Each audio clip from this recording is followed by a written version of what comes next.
I continuarem amb el programa parlant de la Tèxtil de Salt, que se celebrarà aquest dissabte. Tenim aquí a la Núria Eires Colomer i a Antoni Claro. Com esteu? Benvinguts. Molt bé, i contenta de ser aquí, i gràcies per convidar-nos. La Tèxtil de Salt és una iniciativa, una cita que està marcada al calendari, que porta bastantes ja edicions fent-se, no? És una reivindicació també cultural. Quin és l'objectiu de l'edició d'enguany? Mira, l'objectiu de la tèxtil sempre és més o menys el mateix, és reivindicar el passat tèxtil que va tenir la vila de Salt temps enrere. De fet, Salt va tenir el conjunt industrial tèxtil més important, m'atreviria a dir, de comarques gironines. I dic això perquè la primera fàbrica es va instal·lar a mitjans del segle XIX, que va ser la Gassol, i després es va instal·lar la Molleres i la Comacrós, i Salt era un municipi molt petit en aquella època, i llavors va arribar a tenir 3 fàbriques, que és molt, i aquestes fàbriques va donar feina a més de 300 treballadors i treballadores, que la dona en aquell moment només es dedicava a les feines domèstiques i a les feines del camp, i a partir d'aquell moment es va incorporar al món laboral. Per tant, jo penso que hi ha molt que reivindicar en una fira com aquesta.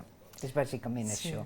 I també veig que la programació d'aquest any s'ha ampliat, no? Heu ampliat una miqueta l'horari. Exacte. Per què heu decidit, per què heu volgut apostar per fer créixer els horaris? Abans era migdia i tarda i ara és matí, migdia i tarda. Doncs és una aposta de voler tenir més gent, més activitats, més tallers i més diversitat, que tothom pugui triar una mica el que vulgui. I realment hi haurà 3 tallers al matí i 2 o 3, ara no ho recordo, per la tarda. Per tant, serà tot el dia d'activitats talleristes i d'espais.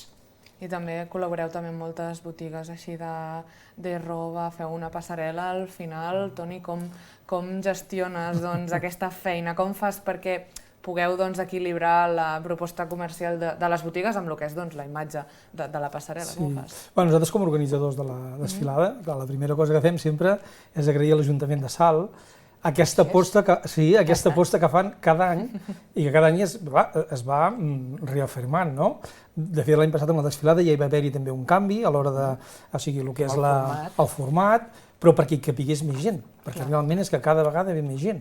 I és allò que dius, ostres, la Núria va ser la que va dir, ostres, hauríem de canviar el format, perquè cada vegada, si no, la gent no ho veu, perquè cada vegada necessitem més cadires, gent que es queda dreta. Per tant, nosaltres, que venim del món de la moda, quan es fan esdeveniments d'aquests, per nosaltres és un luxe poder fer coses d'aquestes allà on sigui, vull dir que, i al final tenim la sort aquesta de que amb l'Ajuntament tenim molt bona entesa, la comunicació és molt fàcil, molt ràpida, tot és molt senzill i la coordinació ara ja després d'uns anys realment és molt fàcil de treballar, que al final també és el que vol tothom. I quins són els principals reptes logístics? Perquè al final organitzes una passarel·la al bell mig de la ciutat de Salt, que és el més complicat a l'hora d'organitzar-ho. Mira, jo dic que complicat, moltes vegades les persones ho fem complicat. Jo puc dir que a través d'ells, de l'Ajuntament i de les mateixes botigues, les facilitats són màximes. És a dir, la gent té molta il·lusió per fer una cosa com aquesta, cada any, és a dir, al final quan comencem a parlar sembla allò de dir, bueno, i cada any va creixent, realment és allò que dius, bueno, aquest any, i de cop i volta tenim més coses per ensenyar, més botigues que et pregunten, jo puc treure això, podem fer això, o sigui, ells mateixos et donen opcions a fer coses a dins la desfilada. Per tant, l'organització és complicada dins el marc que es mou molta gent, perquè dius, hi ha les botigues, estem parlant de 26 o 27 models, entre nens i adults, estem parlant d'un equip de perruqueria i maquillatge, que també són 6 o 7 perruqueres, estem parlant de la gent de coordinació, per tant, la gent veu 27 models, però potser dins l'oficina de promoció, que és el que utilitzem com a backstage, som 60. Clar, al final tota la feina que hi ha darrere és molta més. És el que no es veu, no? Clar. Sí, i llavors, evidentment, jo sempre dic que tenim molta sort també, en aquest cas, la Mar, la Laura, vull dir que ens ho posen superfàcil per poder fer una cosa com aquestes, amb el que implica a nivell de temps i el que és que no és una cosa simple, que ens ho posin també per poder-ho fer bé. la Mari i la Laura, que diu són les tècniques de promoció de la ciutat i de comerç, que aprofito per agrair-los la bona feina que fan en el marc d'aquesta jornada i que tenen el coneixement i l'expertesa, perquè és una fira que potser no es necessita molts de voluntaris o voluntàries perquè dura un dia, però sí que darrere del coneixement i l'expertesa d'aquestes dues persones les coses surten molt bé. I aprofito també per agrair als comerços que han participat en aquesta desfilada per la seva implicació, dedicació i il·lusió, perquè, vulguis o no, això també fa que la desfilada funcioni. I és també una manera de demostrar que no cal anar gaire lluny per trobar roba bonica i objectes de qualitat, que ben a la vora també en trobem. Sí. Això és un missatge important. De fet, una de les botigues, en aquest cas la botiga de la Conxa, aquest any un grup, una empresa com Cerdà, també ens deixarà roba que treuen els desfiles, que volten a tot arreu per poder-la ensenyar a Salt. És a dir, és el primer any que passa una cosa com aquesta, i dius, bueno, això vol dir que també la desfilada agafa volada, no? És a dir, fins ara la Conxa, tot el que tenia la botiga està disponible per desfilar, perquè avui mateix és que està triant del mostruari de coses que s'han vist 4 dies, doncs vés a saber on, exactament. Sí. I també heu apostat també aquest any per augmentar la sostenibilitat amb el Dia al Trac, el tema del reciclatge. Què suposa això per la regidoria? Mira, aquest any tenim diversos tallers de customització i autoarranjament de roba, allò per allargar la vida útil de les peces de roba, que això sempre és una manera de col·laborar amb la sostenibilitat i l'estalvi econòmic, i no parlem ja de l'impacte ambiental. I tenim 2 tallers, un és aquest, de la roba, de customització i autoarreglo de la roba, i l'altre és un taller de targeters que es faran amb lones reciclades, i això ho farà... Això ho farà una entitat saltenca, que són les Cosidores de Salt, i que és una associació que va néixer amb l'avinentesa de crear fan un treball cooperatiu i sempre tenen, i d'autoocupació, i sempre tenen aquests valors en el punt de mira, que són economia social i solidària i ecologisme. I després hi haurà aquest, el de reclament de roba, que és també una manera d'allargar la vida en les peces que tu ja no utilitzaries i potser la pots transformar o arreglar el pedaç que t'ha fet malbé. I ens deixem una cosa, i és que una de les botigues que desfila, que és l'Encant de Salt, és roba de segona mà. Exacte. És a dir, l'any passat ja va ser la primera vegada que va desfilar, van quedar molt contentes, els hi va anar molt bé, i aquest any, també, l'any passat era com una prova per ells i per nosaltres.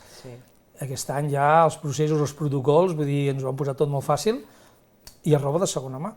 I que sortirà amb una desfilada, amb una passarel·la, i que lluirà igual que la resta, igual. És curiós, jo mai havia sentit que hi hagués que es podia fer una passarel·la amb roba de segona mà, és una cosa que no se sol veure perquè tampoc s'associa, al final les passarel·les s'associen més a les coses noves, a les coses d'això. I traurem de tot, o sigui, des de roba de carrer, roba de festa, roba de nen, però també hi haurà alguna núvia. Ah, sí? Roba de núvia també? De segona mà. Sí. O sigui que hi ha de tot, sí. Un any maco, amb forces novetats. Perquè, clar, tu treballes amb models adults, nens, joves... Quina és l'actitud que han de portar a l'hora de representar una tèxtil que tingui fonaments de reciclatge, que sigui alguna cosa també cultural... Com els dirigeixes? Aquesta és la pregunta, no? Però, clar, moltes vegades hem d'entendre que els models al final no deixen de ser maniquís. I ells el que fan és que allò que portin es vegi de la millor manera possible. O sigui, ells segurament hi haurà coses que els agradaran molt, coses que no els agradaran tant, però al final el que es tracta és que la gent que rep aquest missatge digui, ostres, doncs a mi això m'agrada i potser m'ho compraria. O sigui, la missió és aquesta. Després, a l'acting d'ells mateixos, moltes vegades les mateixes botigues t'ho diuen, doncs a mi m'agrada que surtin riallers, a mi m'agrada que surtin més serios. O sigui, després cadascú aquí...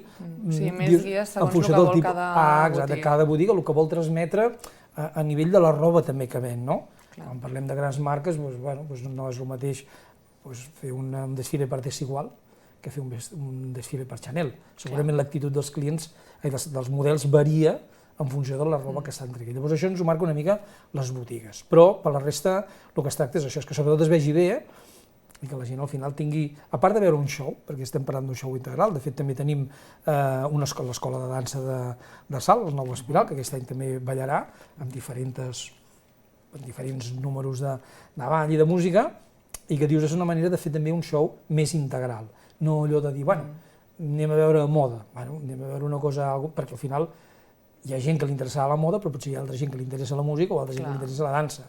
Llavors, és un espectacle més global, sí, un concepte més global de show. I que és una manera de col·laborar i de treballar conjuntament, tant en comerços com entitats de dansa, en aquest cas, o com entitats d'economia social solidària i circular. És aquesta visió de treballar conjuntament, i això és molt bonic i també fa molt poble. I ara, si per acabar així breument, què li diríeu a algú per animar-lo a venir a la Tèxtil que no hagi vingut mai, en poques paraules? Bueno, clar, una cosa és la jornada, no?, que dius, la jornada al final, dius, es tracta de que hi ha molta... Jo sempre dic que la moda, i de fet a l'última Met Gala, que la temàtica era l'art, no? Al final és cultura. O sigui, estem parlant que el món de la moda, el món del tèxtil, també és cultura, no? Llavors és una manera també, durant un dia, a part de que hi hagin coses que siguin lúdiques, també és una manera d'interessar-te per això que ha explicat la Núria, no? De dir tot aquest teixit que té Salt, no? Des de fa tants anys, i que es pot veure en una jornada, primer perquè pots veure-ho, segon perquè pots participar dels tallers i pots acabar veient un show integral que dius al final a tothom li acaba agradant per una cosa o per una altra. Perfecte.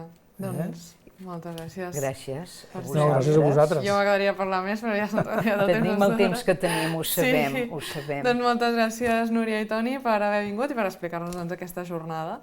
Podria acabar fent un petit agraïment a l'Associació de Veïns i Veïnes del Veïnat, que és d'allà on va sortir originàriament aquesta jornada, aquesta fira, i que la varen començar justament per reivindicar el passat tèxtil de Salt, que va durar 150 anys en el municipi. Res, només era aprofitar aquest incís i agrair-los. Moltíssimes gràcies. Moltes gràcies a vosaltres. I nosaltres seguirem amb el programa ara després d'una petiteta pausa publicitària.